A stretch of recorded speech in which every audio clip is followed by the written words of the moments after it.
Assalamualaikum warahmatullahi wabarakatuh. Perkenalkan, nama saya Nur Alang M. Sopie. Saya dari kelas 4C Pendidikan Guru Sekolah Dasar, Fakultas Ilmu Pendidikan, Universitas Negeri Gorontalo. Nah, baik, pada kesempatan kali ini saya akan menjelaskan materi tentang dimensi pengetahuan dalam pendidikan IPS. Yang pertama, dimensi IPS. Dimensi dalam pembelajaran IPS diajarkan secara terpadu dari 4 kajian, yaitu geografi, ekonomi, sejarah, dan sosiologi melalui pendekatan tema.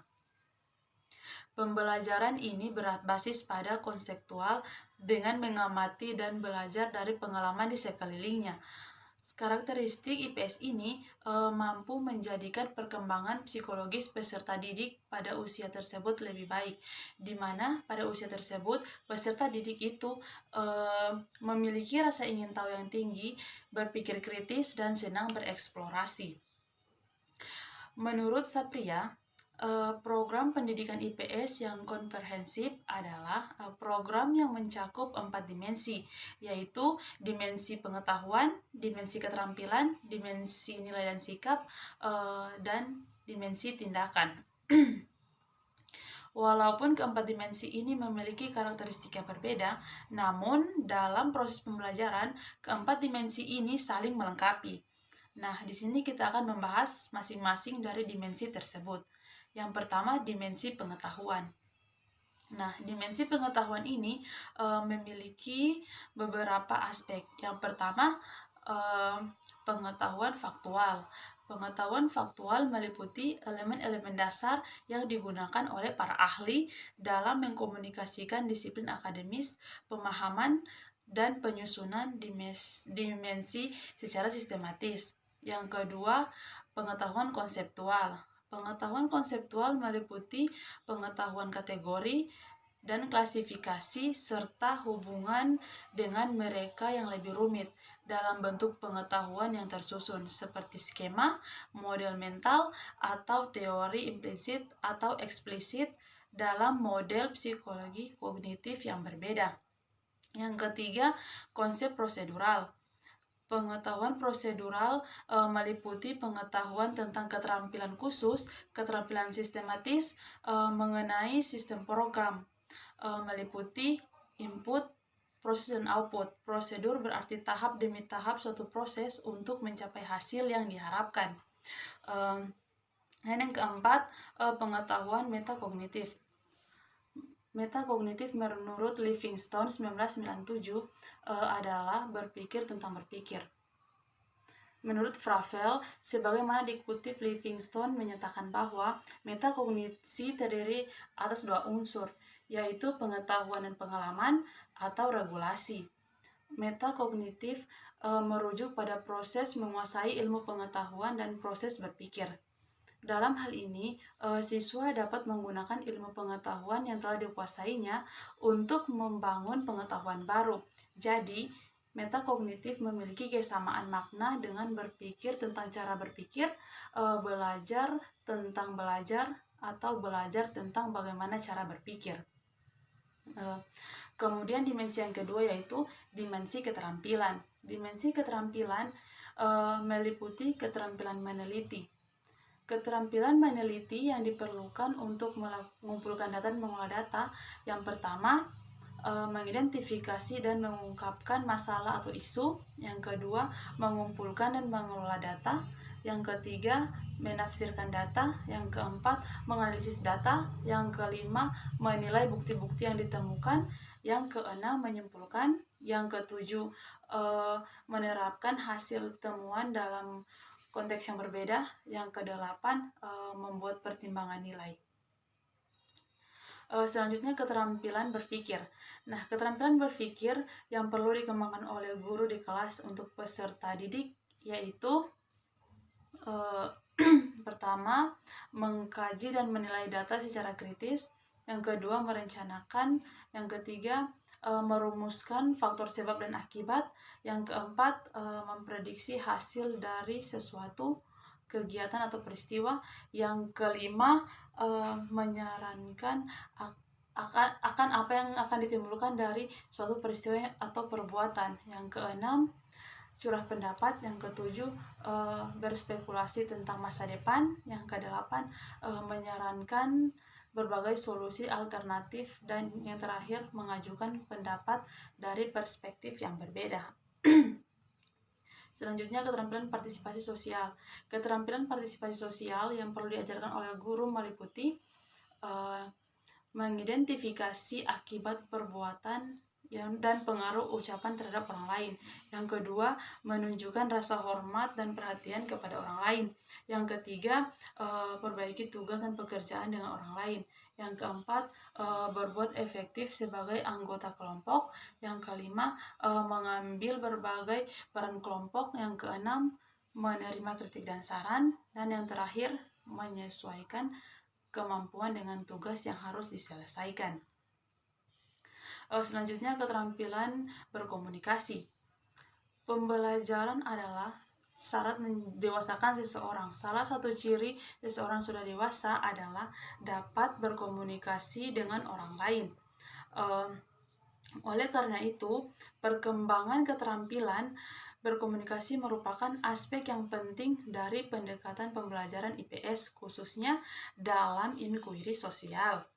Setiap peserta didik perlu diberikan kesempatan untuk mengungkapkan idenya dalam bentuk lain, seperti film, drama, seni, pertunjukan, bahkan dalam bentuk peta. Dimensi selanjutnya yaitu dimensi nilai dan sikap. Pada hakikatnya, nilai merupakan suatu yang berharga.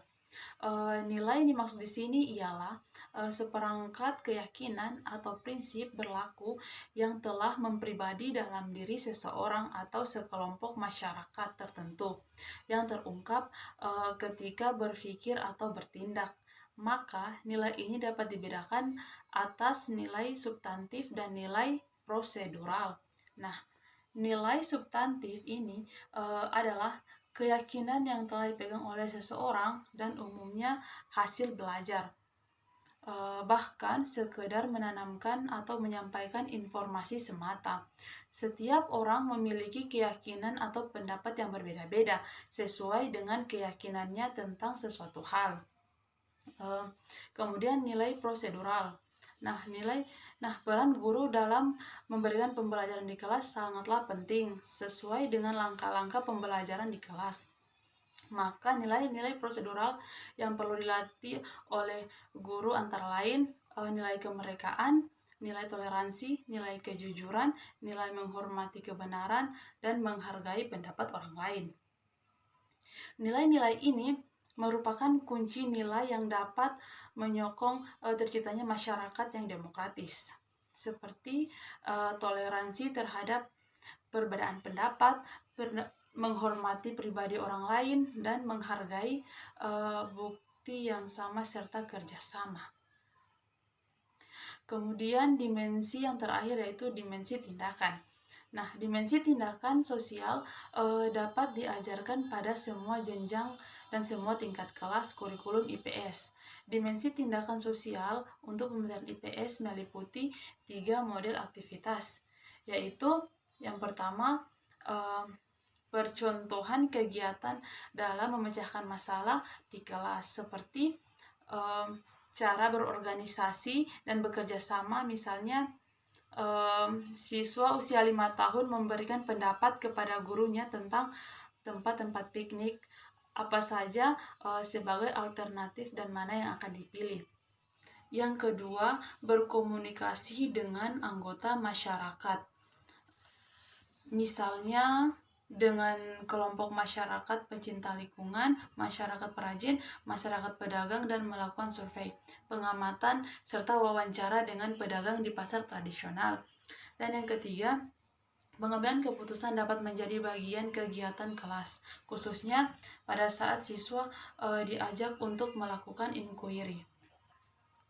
Kemudian materi selanjutnya yaitu struktur IPS. Struktur IPS terdiri atas fakta, konsep, generalisasi, dan teori. pemanfaatan fakta, konsep, generalisasi, dan teori dalam pembelajaran IPS bukanlah suatu hal yang baru.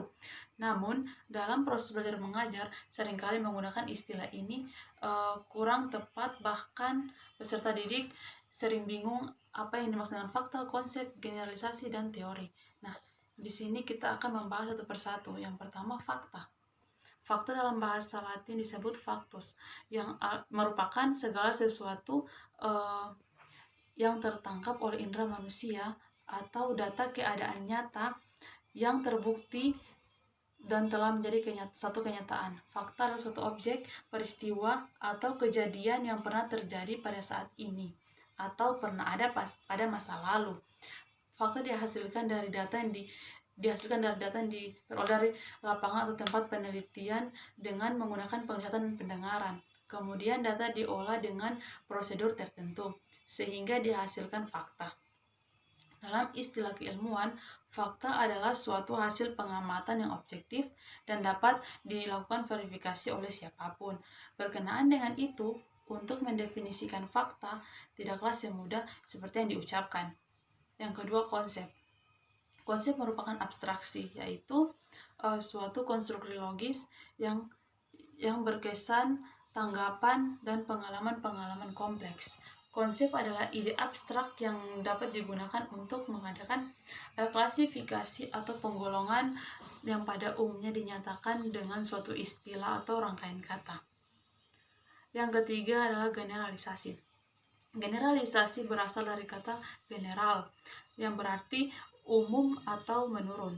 Oleh karena itu, generalisasi merupakan pengambilan kesimpulan secara umum dari suatu gejala informasi yang kita terima yang didukung oleh data dan fakta yang ada. Generalisasi merupakan sejumlah konsep yang memiliki karakteristik dan makna. Generalisasi adalah pernyataan yang berhubungan di antara konsep. Yang selanjutnya adalah teori.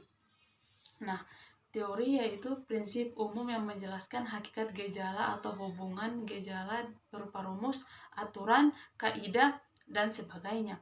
Nah, teori merupakan rangkaian fakta-fakta, konsep-konsep, dan generalisasi-generalisasi serta perkiraan tentang implikasi atau akibat dari rangkaian fakta-fakta, konsep, dan generalisasi tersebut yang satu sama lain sangat berhubungan. Nah, itulah materi tentang dimensi IPS yang dapat saya jelaskan. Lebih dan kurangnya saya mohon maaf. Wabillahi taufiq wal hidayah. Wassalamualaikum warahmatullahi wabarakatuh. Nah, jadi kesimpulan dari materi tadi di mana program pendidikan IPS yang komprehensif adalah program yang mencakup 4 dimensi. Yang pertama, dimensi pengetahuan. Dimensi pengetahuan mencakup fakta, konsep, dan generalisasi. Yang kedua, ada dimensi keterampilan atau skill. Dimensi keterampilan ini mencakup keterampilan meneliti, berpikir, partisipasi sosial, dan berkomunikasi. Yang ketiga, ada dimensi nilai dan sikap. Nah, dimensi ini terdiri atas nilai substansif dan nilai prosedural, di mana nilai substantif ini adalah keyakinan yang dipegang oleh seseorang dan umumnya hasil belajar, bukan sekedar menanamkan atau menyampaikan informasi semata. Nilai-nilai prosedural yang perlu dilatih atau dibelajarkan antara lain nilai kemerdekaan, toleransi, kejujuran, menghormati kebenaran, dan menghargai pendapat orang lain. Nah, dimensi yang terakhir yaitu dimensi tindakan. Dimensi ini merupakan dimensi IPS yang penting karena tindakan dapat memungkinkan siswa menjadi peserta didik yang aktif. Nah, saran saya di sini, dalam mengajarkan IPS pada siswa sangat perlu ada upaya pencarian dan penerapan model pembelajaran yang tepat agar proses belajar mengajar lebih berkualitas. Dan juga untuk calon guru perlu mempersiapkan model pembelajaran yang tepat yang didukung oleh kemampuan penguasaan terhadap dimensi-dimensi IPS dan strukturnya. Dan juga agar lebih memahami tentang konsep dimensi dan struktur pendidikan IPS, hendaknya kita membaca dari berbagai literatur yang mendukung atau bertanya pada dosen pembimbing. Nah, mungkin itulah materi yang dapat saya sampaikan. Lebih dan kurangnya saya mohon maaf. Wabillahi taufiq wal hidayah. Wassalamualaikum warahmatullahi wabarakatuh.